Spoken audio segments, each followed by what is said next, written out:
ሰላም ሰላም፣ ውድና የተከበራችሁ የአዜቴ ቤተሰቦች እንዴት ናችሁ? ሰላማችሁ ብዘት ትርፍርፍ ይበልልኝ። እኔ ጋር ሁሉ ሰላም እግዚአብሔር ይመስገን። እንዴት ናችሁ? ይህን ቪዲዮ ሲጀምሩ ላይክ፣ ሼር፣ ሰብስክራይብ እያደረጋችሁ ቤተሰብ ሁኑ። ዛሬም በአዲስ ነገር መጥተናል።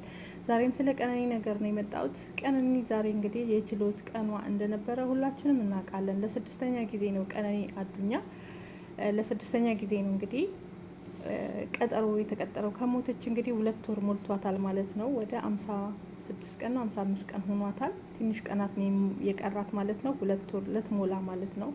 በጣም በሚያሳዝን ሁኔታ ዛሬም ለስድስተኛ ጊዜ እንግዲህ ቀጠሮ ነበረ። ስለ ቀነኒ ዛሬ ይሄን ቪዲዮ የምታዩ ካላችሁ ሁላችሁም ላይክ እና ሼር ሰብስክራይብ እያደረጋችሁ አበረታቱኝ።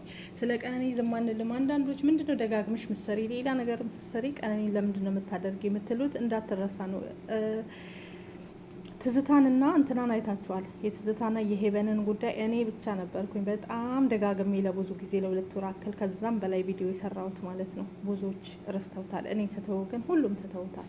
እንዳይረሳ ለማድረግ ነበረ እና የትዝታን ፍትህ ሳታገኝ እንደዚሁ ሰውየውም ሳያዝ ህይወቷ ካለፈ በኋላ 3 ወራት ሞልተዋሉ ካለ ምንም ነገር ፍትህ የለም። የሄበንም እንደዛው ምንም የለም ማለት ነው። ሚዲያ ላይ እየመጣን ካልሰራን ሌላም ስሰሪ ምናምን እያላችሁ አስተያየት የምትሰሩ አላችሁ። ለማንኛውም ዛሬ የመጣውበት ግን ስለ አዲሱ ስለ ዛሬው ስለ ቀነኒ መረጃ ነው። የዛሬ የችሎት ለ6ኛ ጊዜ የተቀጠረችው የቀነኒ ችሎት ዛሬስ ምን ሆነ፣ ምን ላይ ደረሰ የሚለው በጣም በሚያሳዝንና በሚያስጠላ ሁኔታ ዛሬም ለ10 ቀን ፖሊስ ምርመራዬን አልጨረስኩም 10 ቀን ይሰጠኝ በማለት ዛሬም የ10 ቀን ቀጠሮ ተሰጥቶታል። እንግዲህ የዛሬ 10 ቀን ደግሞ እንደገና ሌላ አዲስ ቀጠሮ አለ ማለት ነው። ግን ይሄ ነገር ወዴት እየሄደ ነው? ድራማ አልመሰላችሁ? ጫወታ አልመሰላችሁ? ይሄ ነገር የቀነኒ ጉዳይ እንዴት እያያችሁት ነው? ምንድን ነው ነገሩ? እኔ ሊገባኝ አልቻለም። ፍትህ ለቀነኒ ዛሬ የምንላለን። ቤተሰብ እንግዲህ እያለቀሱ እያነቡ ነው ያሉት። ከልጃቸው ሞት ሌላ ሁለተኛ ሞት የሆነባቸው የልጃቸውን ፍትህ አለማግኘት፣ የልጃቸውን ጉዳይ ምንድን ነው እንዴት ነው የሚለውን አለማግኘት በጣም ልባቸውን እያደማ ነው ያለው።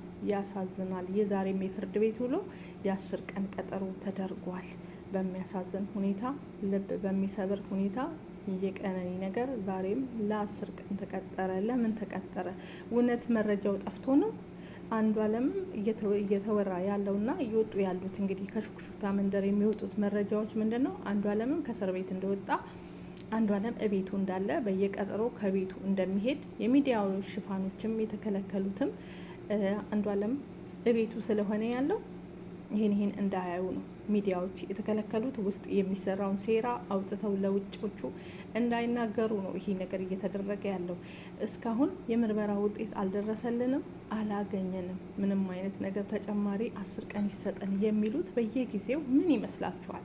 ይሄ ሌላ ኮድ እንዳለበት ሌላ ድራማና ጨዋታ እንዳለበት በስነ ስርዓት። ስለዚህ የቀነኒ ጉዳይ የውሃ ሽታ ሆኗል። ወደዳችሁም ጠላችሁም ቀነኒ ፍትህ አታገኝም። ከሞቱ አሟሟቱ ይሄ ነው ሁለተኛ ሞት የሆነብን ማለት ነው። ምክንያቱም ለምንድን ነው ለምን ይመስላችኋል ያልተገኘው? እውነት ሳይገኝ ቀርቶ ነው? ካሜራ ላይ ተገኘ የተባለው እሳ ካሜራው ተበላሽቷል አሏቸው። እቤቱ የተቦደሰው እሳ ወንድሟ ፊት ለፊት አይደለ እንዴ ተንበርክኮ እህቴን ተዋት እያለ እያለቀሰ ወንድምየው እኮ ነው ተኩሶ ክችኑም ቦድሶ የወጣው። ይሄስ ለምን ተደበቀ? አባት መጀመሪያ ፈርተዋሉ። የልጄ ደም እንዳጫሉ ደም ሆኖብኝ እንዳይቀር እባካችሁ ኢትዮጵያን የልጄን ደም አውጡልኝ ብለዋል። ግን ይሄ ሁሉ አልሆነም። በሽምግልናም ጠዋትና ማታ አባትየው ጋር አባገዳዎች ተሰብስበው በሽምግልናም እየተለመነ ነው።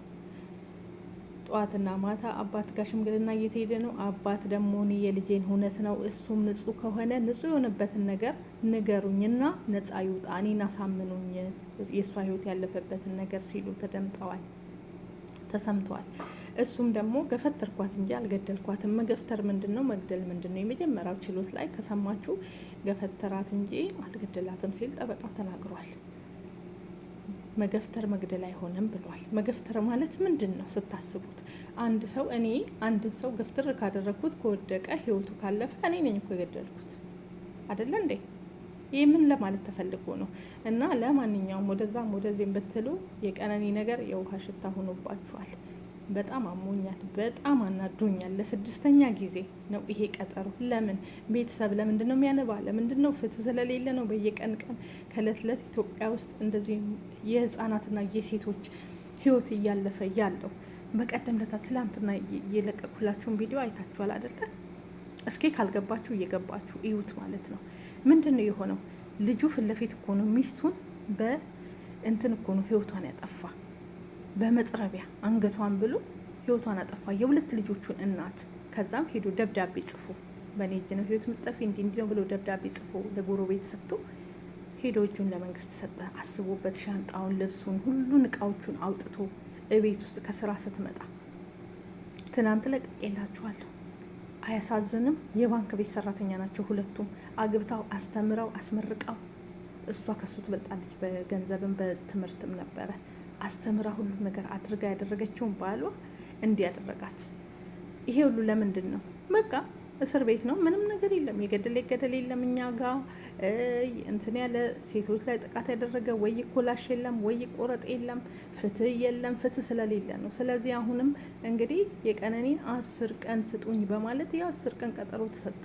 ስንተኛ ጊዜ? 6 ጊዜ። 2 ወር ሙሉ ካለ ምንም ቤተሰብ እያነባ እች ልጅ ህይወቷ ካለፈ 2 ወር ሆኗል። 2 ወር ሙሉ ምንም አይነት መልስ የለም።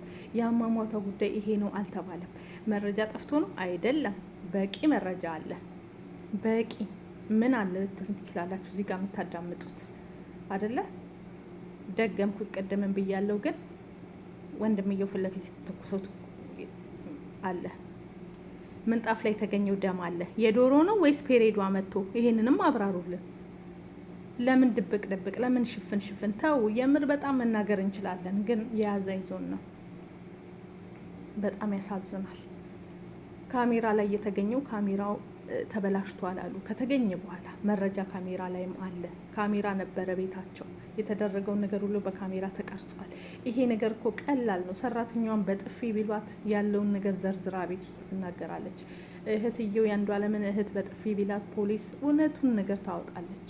ሲጀመር መረጃ ጠፍቶ አይደለም። መረጃ በስነስርዓት አለ 100%። ይሄ ሁሉ መረጃ ወጥቷል። ብዙ በቂ መረጃዎች አሉ። ገፈተርኳት እንጂ አልገደልኳትም አንድ መረጃ ነው። ኩሽናው የተበሳው አንድ መረጃ ነው።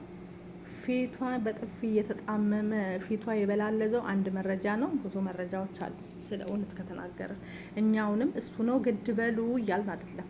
እሱ ነጻ ከሆነ ነጻነቱ ታውጆለት ይውጣ፣ ስራውን ይስራ።